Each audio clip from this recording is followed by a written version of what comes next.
Fire extinguisher. ഇത് നമ്മളിൽ ഭൂരിഭാഗം പേരും ഒരുപാട് സ്ഥലങ്ങളിൽ കണ്ടിട്ടുള്ളതായിരിക്കും. എന്നാൽ പെട്ടെന്നൊരു തീപിടുത്തമുണ്ടായാൽ എങ്ങനെയാണ് ഇത് ശരിയായ രീതിയിൽ ഉപയോഗിക്കുക എന്നത് ഭൂരിഭാഗം പേർക്കും അറിയില്ല. അപ്പോൾ ഒരു തീപിടുത്തമുണ്ടായാൽ എങ്ങനെയാണ് ഫയർ എക്സ്റ്റിംഗ്വിഷർ ശരിയായ രീതിയിൽ ഉപയോഗിക്കുക എന്ന് നോക്കാം.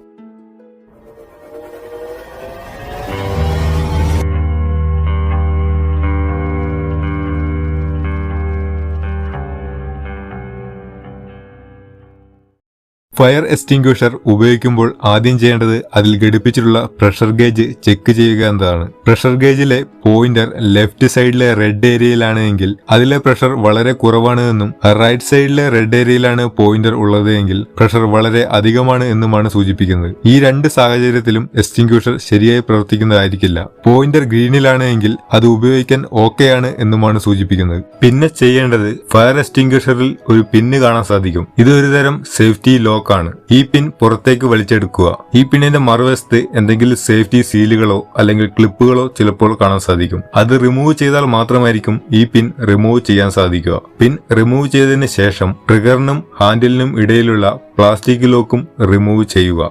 ശേഷം എക്സ്റ്റിംഗ്വിഷറിലെ ഹോസ് പൈപ്പിന്റെ അറ്റത്ത് പിടിച്ച് തീയുടെ നേരെ എയിം ചെയ്യുക. ട്രിഗർ ഞെക്കുന്നതിലൂടെ എക്സ്റ്റിംഗ്വിഷർ ഏജന്റ് പുറത്തുവരും. കെടുത്തേണ്ട തീയുടെ അടിസ്ഥാനത്തിൽ പതയുടെ രൂപത്തിലും പൗഡറിന്റെ രൂപത്തിലും കൂടാതെ water, carbon dioxide gas, wet chemical തുടങ്ങി ഇത് വ്യത്യസ്തമായിരിക്കും. കൂടാതെ ഇങ്ങനെ പുറത്തുവരുന്ന എക്സ്റ്റിംഗ്വിഷർ ഏജന്റ് സ്പ്രേ ചെയ്യേണ്ടത് തീയുടെ അടിഭാഗത്താണ്, മുകളിൽ ഫ്ലെയിമിലല്ല. എന്നാൽ എല്ലാ ഫയർ എക്സ്റ്റിംഗ്വിഷറും ഒരുപോലെയല്ല. ഫയർ എക്സ്റ്റിംഗ്വിഷർ സിലിണ്ടറിന്റെ പുറത്ത് കാണിച്ചിട്ടുണ്ടാകും അത് ഉപയോഗിച്ച് ഏതുതരം തീയാണ് കെടുത്താൻ സാധിക്കുക എന്ന്.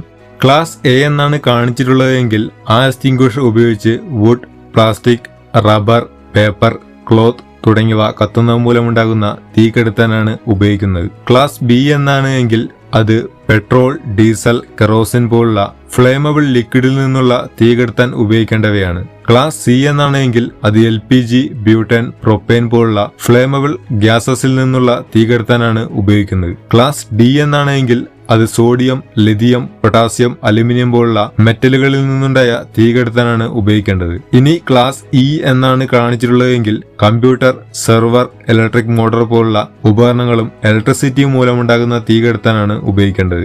ഇനിയുള്ളത് ക്ലാസ് എഫ് ആണ്. ഇത് കുക്കിംഗ് ഓയിൽ, കുക്കിംഗ് ഫാറ്റ് തുടങ്ങിയവ മൂലമുണ്ടാകുന്ന തീ കെടുത്താൻ ഉപയോഗിക്കുന്നവയാണ്. ചില ഫയർ എക്സ്റ്റിംഗ്വിഷർ ഏതെങ്കിലും ഒരു തരം ക്ലാസ് ഓഫ് ഫയറിനെ കെടുത്താൻ മാത്രമുള്ളവയായിരിക്കും. എന്നാൽ ചിലതിൽ ഒന്നിൽ കൂടുതൽ ക്ലാസ് ഓഫ് ഫയറിനെ കെടുത്താൻ സാധിക്കുന്നതായിരിക്കും. അതിനാൽ ഫയർ എക്സ്റ്റിംഗ്വിഷറിൽ അത് ഏത് ക്ലാസ് ഓഫ് ഫയറിന് വേണ്ടിയാണ് ഉപയോഗിക്കേണ്ടത് എന്നാണ് കാണിച്ചിരിക്കുന്നതെന്ന് പ്രത്യേകം ശ്രദ്ധിക്കുക. അത് ശ്രദ്ധിക്കാതെയാണ് ഫയർ എക്സ്റ്റിംഗ്വിഷർ ഉപയോഗിക്കുന്നത് എങ്കിൽ ഒരുപക്ഷെ തീ കെടുത്താൻ സാധിക്കില്ല എന്ന് മാത്രമല്ല അത് കൂടുതൽ അപകടമുണ്ടാക്കാനും സാധ്യതയുണ്ട്. ഈ കാര്യങ്ങളെല്ലാം ശ്രദ്ധിച്ചാൽ വളരെ എളുപ്പത്തിലും വേഗത്തിലും ഫയർ എക്സ്റ്റിംഗ്വിഷർ ഉപയോഗിച്ച് തീ കെടുത്താൻ സാധിക്കുന്നതാണ്. ചെറുതായി കത്തി തുടങ്ങുന്ന തീയാണ് പിന്നീട് വലിയൊരു തീയായി മാറുന്നത്. അതിനാൽ തുടക്കത്തിലുണ്ടാകുന്ന തീ കെടുത്താൻ ഉപയോഗിക്കുന്ന ഒരു പ്രാഥമിക മാർഗം മാത്രമാണ് ഫയർ എക്സ്റ്റിംഗ്വിഷർ. അതിനാൽ തീ വളരെ വലുതും വളരെ വേഗത്തിൽ പടർന്നു പിടിച്ചുകൊണ്ടിരിക്കുന്നതുമാണ് എങ്കിൽ അത്തരം സാഹചര്യത്തിൽ ഫയർ എക്സ്റ്റിംഗ്വിഷർ ഉപയോഗിക്കാൻ ശ്രമിക്കരുത്. അവിടെ നിന്ന് എത്രയും പെട്ടെന്ന് രക്ഷപ്പെടാനും ശേഷം ഫയർ ഫൈറ്റിംഗ് ടീമിനെ ഇൻഫോം ചെയ്യാനുമാണ് അത്തരം സാഹചര്യങ്ങളിൽ ശ്രമിക്കേണ്ടത്.